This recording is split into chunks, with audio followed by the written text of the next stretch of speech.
दोस्तों कैसे हैं। उम्मीद कर रहे हैं कि ठीक एवं स्वस्थ होंगे। दोस्तों आज के वीडियो में मैं संस्कृत का 50 ऑब्जेक्टिव क्वेश्चन कराने वाला हूं। ठीक ना दोस्तों, जो आपके परीक्षा के लिए बहुत ही महत्वपूर्ण कार्य करेगा। ठीक ना। और दोस्तों अगर ये पूरा वीडियो अगर आप देख लेते हैं तो निश्चित है कि 50 वो ऑब्जेक्टिव क्वेश्चन आपका कंप्लीट हो जाएगा।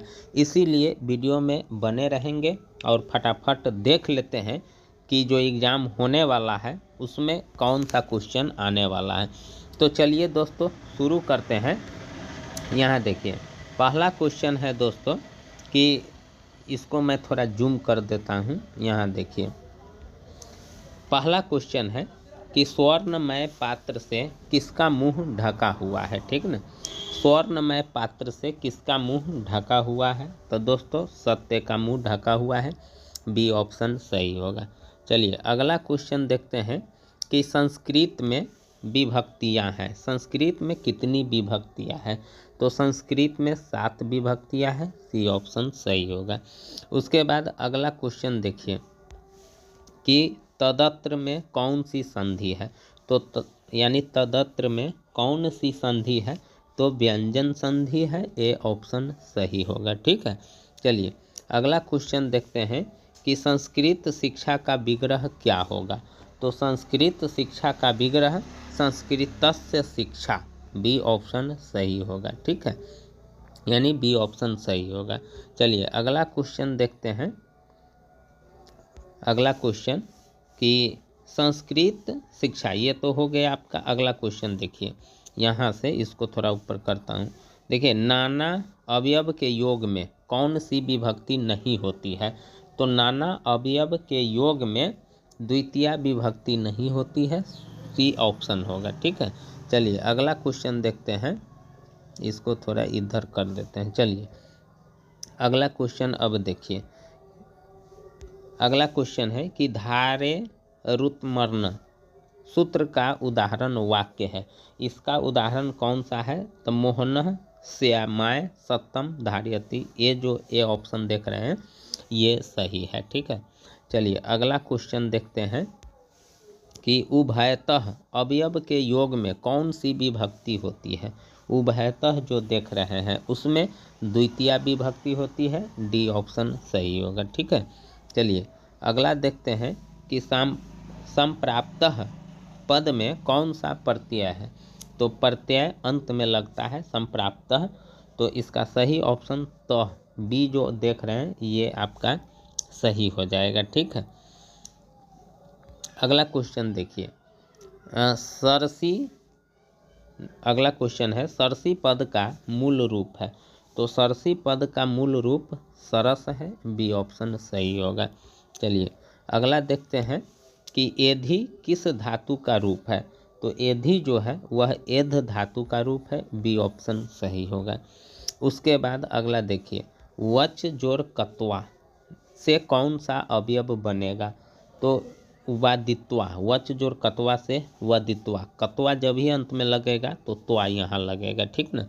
चलिए ए ऑप्शन सही होगा। उसके बाद अगला क्वेश्चन देखते हैं कि एकदा में कौन सा तद्धित प्रत्यय है, तो एकदा में दा तद्धित प्रत्यय है। सी ऑप्शन सही होगा। उसके बाद अगला देखिए पति का स्त्रीलिंग क्या होगा, तो पति का स्त्रीलिंग पत्नी होगा। बी ऑप्शन सही होगा। अब देखिए अगला क्वेश्चन, यहाँ देखिए क्वेश्चन है कि सत्यमेव जयते ना निरितम पद्यांश किस उपनिषद से संकलित है, तो सत्यमेव जो जयते हैं वह कठोपनिषद से संकलित है। बी ऑप्शन सही होगा। उसके बाद अगला देखिए कि अपिहितम का अर्थ है। अपिहितम का अर्थ क्या होगा, तो ढका हुआ, यानी बी ऑप्शन सही होगा। उसके बाद अगला देखिए पटना में हमेशा युद्ध आग और बाढ़ का भय रहेगा, किसने कहा था, तो भगवान बुद्ध ने कहा था। ए ऑप्शन सही होगा। ठीक है। अगला देखिए पाटलीग्राम किस नदी के तट पर स्थित था, तो पाटलीग्राम गंगा नदी के तट पर स्थित था। ए ऑप्शन सही होगा। उसके बाद अगला क्वेश्चन है कि अलस कथा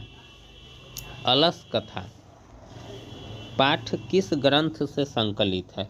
तो अलस जो कथा है वह पुरुष परीक्षा जो ग्रंथ है उससे संकलित है। सी ऑप्शन सही होगा। अगला देखिए, अलस कथा कैसी कथा है?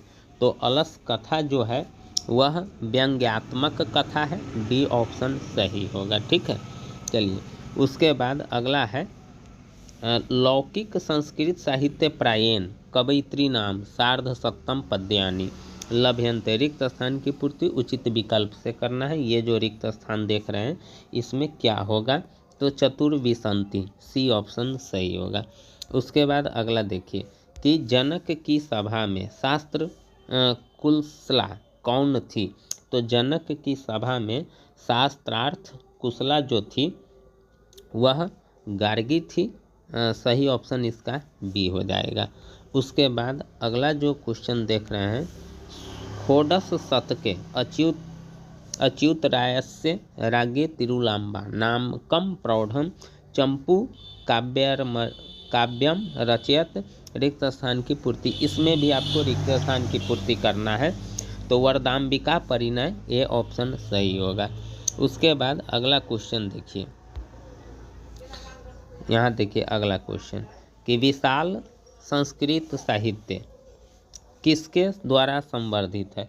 तो विशाल संस्कृत साहित्य कवियों और शास्त्रकारों के द्वारा संवर्धित है। सी ऑप्शन सही होगा। उसके बाद अगला क्वेश्चन है कि भारत महिमा पाठ में पुराणों से कितने पद्य संकलित है?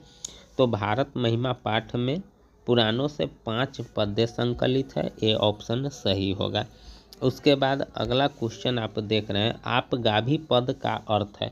तो आप गाभी का मतलब सागर से होता है। ए ऑप्शन सही होगा। उसके बाद भारत भूमि सदा किससे सेवित है? तो किससे? तो सागर, नदियों, पर्वतों और झरनों, तो इनमें से सभी हो जाएगा। डी ऑप्शन सही हो जाएगा। ठीक है, चलिए उसके बाद अगला देखिए, अगला क्वेश्चन है कि गर्भाधान संस्कार का प्रयोजन क्या है? तो गर्भाधान संस्कार का जो प्रयोजन है वह कौन सा होगा? तो गर्भ रक्षा। ठीक है, ए ऑप्शन सही होगा। उसके बाद अगला क्वेश्चन देखिए, यहाँ देखिए अगला क्वेश्चन कि देवाः, यहाँ जो आप देख रहे हैं देवाः गीत कानी गायन्ति, प्रश्न निर्माण के लिए रेखांकित पद के स्थान में कौन सा पद होगा? तो कौन सा पद होगा? कानी होगा। डी ऑप्शन सही होगा। ठीक है, चलिए अगला देखते हैं कि आकृष्ट से अवयव का अर्थ है। तो आकृष्ट से अवयव का अर्थ क्या है? तो खींच करके। बी ऑप्शन सही होगा। उसके बाद गोलघर कहाँ स्थित है? तो दोस्तों जानते हैं गोलघर पटना में स्थित है। ए ऑप्शन सही होगा। उसके बाद अगला क्वेश्चन देखिए कि स्त्री नाम गति पतिरेव, प्रश्न निर्माण के लिए रेखांकित पद के स्थान में क्या होगा? तो क्या होगा? तो केसाम, यानी बी ऑप्शन सही होगा। ठीक है, उसके बाद गुरुद्वारा कहाँ स्थित है? तो गुरुद्वारा पटना में स्थित है। डी ऑप्शन सही होगा। उसके बाद हम सबों में भारतवर्ष के प्रति क्या होनी चाहिए? तो हम सबों में भारतवर्ष के प्रति देशभक्ति होनी चाहिए। डी ऑप्शन सही होगा। उसके बाद अगला देखिए क्वेश्चन है, परोपकारिणी में कौन सा स्त्री प्रत्यय है? तो परोपकारिणी में इंगिस। ए ऑप्शन सही होगा। उसके बाद अगला देखिए क्वेश्चन कि डॉट डॉट रक्षका भवंती, रिक्त स्थान की पूर्ति उचित विकल्प से आपको करना है। तो बलवान जो देख रहे हैं बी ऑप्शन सही होगा। अगला है क्वेश्चन कि सानच प्रत्यय का उदाहरण निम्न में से कौन सा है? तो पठितवान, यानी बी ऑप्शन सही होगा। उसके बाद कुर्बन में कौन सा प्रत्यय है? तो कुर्बन में दोस्तों कतवा जो देख रहे हैं सी ऑप्शन सही है। जब ये वान हो जाएगा तो अंत में कतवा हो जाएगा। उसके बाद ठक प्रत्यय, इसको थोड़ा सही से समझना है। जो भी प्रत्यय होगा ठक प्रत्यय से निर्मित पद निम्न में से कौन सा है? तो बुद्धिमान। सी ऑप्शन सही होगा। उसके बाद अगला देखिए कि अगच्छः किस लकार का रूप है? तो अगच्छः लट लकार का रूप है। डी ऑप्शन सही होगा। उसके बाद अगला पृथिव्या पद में कौन सी विभक्ति है? तो पृथिव्या में तृतीया विभक्ति है। ए ऑप्शन सही होगा। उसके बाद अगला देखिए कि तेसु पद का मूल रूप है। तो तेसु पद का जो मूल रूप है वह तत् है। बी ऑप्शन सही होगा। उसके बाद अध्यापनम, यहाँ जो देख रहे हैं अध्यापनम में कौन सा उपसर्ग है, तो अध्यापन में अधि उपसर्ग है, बी ऑप्शन सही होगा। ठीक है। उसके बाद प्रत्यहम में कौन सा उपसर्ग है, तो प्रत्यहम में प्र उपसर्ग है, ए ऑप्शन सही होगा क्योंकि उपसर्ग शुरुए में लगता है। ठीक है। चलिए अगला क्वेश्चन देखते हैं कि किस वाक्य में यतश्च निर्धारणम सूत्र से सप्तमी विभक्ति हुई है, तो रुदिते पुत्रे पिता वनम जगाम, डी जो देख रहे हैं ये ऑप्शन सही होगा। उसके बाद अगला क्वेश्चन देखिए कि अलम समर्थ के योग में कौन सी विभक्ति होती है, तो चतुर्थी विभक्ति होती है, बी ऑप्शन सही होगा।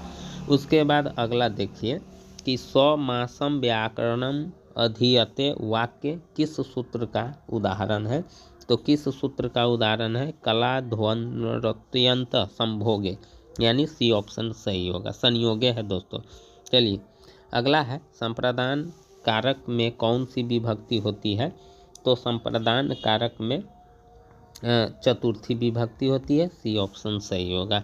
जैसे कर्ता ने कर्म को करण से संप्रदान चौथा नंबर पर आता है, ठीक ना दोस्तों, इसीलिए चतुर्थी विभक्ति होगी, यानी लाइन से चलता है। कर्ता तो ये प्रथम हो गया, कर्ता के बाद कर्म ये द्वितीय हो गया, कर्म के बाद करण ये तृतीय हो गया, इस प्रकार से चलता है। ठीक ना। अगला देखिए कि पीताम्बर में कौन सा समास है, तो पीताम्बर में बहुव्रीहि समास है, ए ऑप्शन सही होगा। अगला है कि द्विगु समास का उदाहरण निम्न में से कौन सा है, तो द्विगु समास में अष्टाध्यायी जो देख रहे हैं ये है, इसका उदाहरण है, तो सी ऑप्शन हो जाएगा। उसके बाद किस समास का उत्तर पद प्रधान होता है, तो किस समास का उत्तर पद प्रधान होता है, तत्पुरुष का, बी ऑप्शन सही होगा। तो इस प्रकार से दोस्तों 50 का 50 ऑब्जेक्टिव करा दिए हैं, और ये सारे के सारे ऑब्जेक्टिव अगर आप याद कर लेते हैं तो निश्चित है कि आपके लिए परीक्षा हल्का हो जाएगा। तो वीडियो अगर अच्छा लगा हो तो दोस्तों सब्सक्राइब कर दीजिएगा, लाइक कीजिएगा और चैनल को ज़रूर शेयर कीजिएगा। थैंक यू दोस्तों, हंसते रहिए, मुस्कुराते रहिए।